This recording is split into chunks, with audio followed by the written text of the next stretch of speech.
We're here with Piers Corbyn, one of the famous squatters, and back in their 70s that squatted Elgin Avenue. We're in the Anti-Cuts College in 129 Elgin Avenue, resisting eviction over the next days, possibly. Piers is going to tell us a little bit about what happened in the 70s when you were barricaded into the road. You tell us a little bit of the history. Yes, well, we squatted. A few minutes. There's 9 complicated history to it, but a mixture of licensed housing, squats, and we all united together and told the GLC no one goes unless everyone's rehoused. We had a court case and then another court case, and so it went on. Eventually, we did all get rehoused from barricades, numbers 9 to 51 Elgin Avenue, London West 9, on October the 15th, 1975. How long was the occupation going on for, or was the barricades on? 3 years, 72 to 75. And you put barricades up inside the houses for how long till they gave in and gave you council housing? About a week we had barricades up, but we've been talking about them a long time. I mean, it was like political barricades really, because obviously the police in the end would break in, we knew that. But, well, a year before we were described as hippies, dropouts, political agitators and young tourists who had no right to housing from the state. Ooh. And they were going to shut us all out, right? Including women and children, right? So we said no, no, no. Anyway, we campaigned and we got support from the local tenants organisations around here, and got some people to join the Labour Party to upset them greatly, which it did. But it did actually change things a bit, because Arthur Latham MP started thinking, okay, these people might be all right. Anyway, a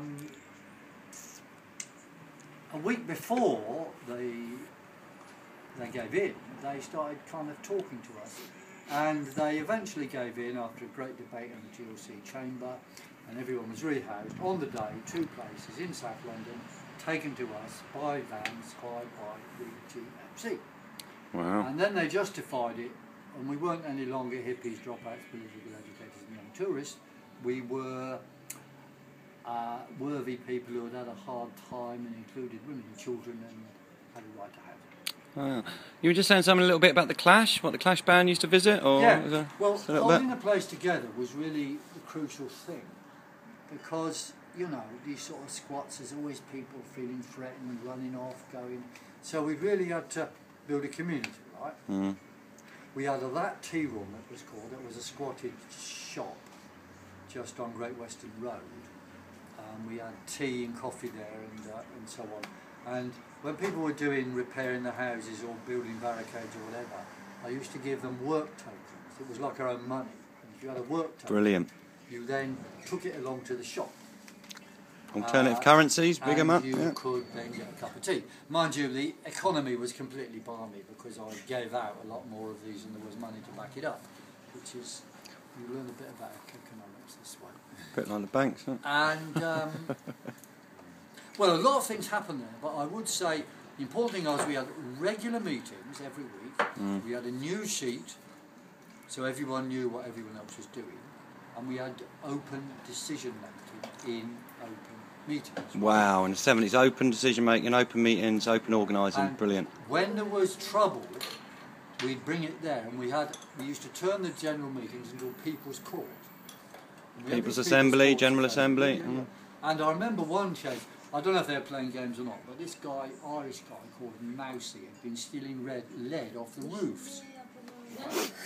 Nothing changes. So we said, bad, and all his mates, one of whom was a bloody fucking 10-foot Republican, said, we'll sort him out, you know. So I don't know if they're acting or not, or if they were into the deal, I don't know, but we had the street meeting and said, Mousy, you've got to go. So then his mates grabbed him and sort of threw him out onto the street, more or less. But, you know. And so some of the Clash were around in those days and helped a bit with pulling things together? Corner, Walterden Road, 101 Walterden Road, and there was the 101ers Squatters Rock Band. Hey. And it included Joe Strummer and a stack of others. Cool. And one of their guy that was guiding them was called Michael Foote.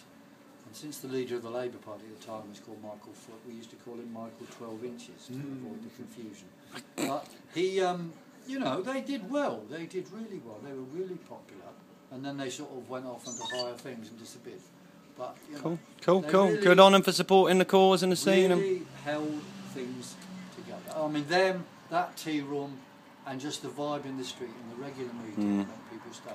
Now, I remember... And the news sheet, yeah. Quite an interesting little example of this, which was really so moving when it happened. But 2 girls there, with kids, no husbands or whatever, who knows. Anyway, they didn't like living under threat of eviction because we kept having court cases, demos, uncertainty, threats. Gas was cut off as well. And there were threats to electricity, some of which was cut off in Waterloo Road. We occupied the LEB showrooms in Notting Hill, where 26 people were arrested in the Electricity for All campaign, which is a joint thing organised by us and Islington squatters, which was, well, I'll explain to you if you want later, but there's always a lot of secrecy involved, really, because we had to be top secret about that, which, oh well, I'll tell you now, okay. What happened? We had these joint meetings, anarchists in Islington, and I was in the International Marxist group at the time, so they didn't like me. Okay, we all worked together. They wanted to have free electricity, was their demand. I said, no, for fuck's sake, guys, you won't get anywhere with that. So we had a compromise. We were also saying housing for all, so we had housing for all, electricity for all, without saying if you paid or not. Homes for all. Was the slogan. And a friend of mine called John Cadet, who's now moved to Thailand, he was our link man, and I said, look, John, you decide what we're doing, tell no one, just get it agreed, right? So what we did, we said, okay. And everyone was told, look, Islington squatters, Elgin Avenue squatters and others, we're going to meet in Hyde Park, right? And we're going to, on the Notting Hill side, and we're going to, it's amazing I remember all this stuff. We're going to get in a bus, and then we're going to drive off to the venue, which is going to be some showroom. So, we all met there, and said, the bus is, I said, where's the bus? He said, oh, it's this way, go this way, guys. So, John showed us the way, and he said, start running. I said, right, come on, run, just run. Go. So run. And it's here, boom. And we went straight into the LEB showrooms, which of course it was a shop, you know, full of people. We were taking over. And a copper saw us, and he ran in, and he ran out again. Idiot. So we closed the door. Almost end of story, you might say. We were there about 4 hours. They surrounded it, you know, and broke in through the roof originally. In the end.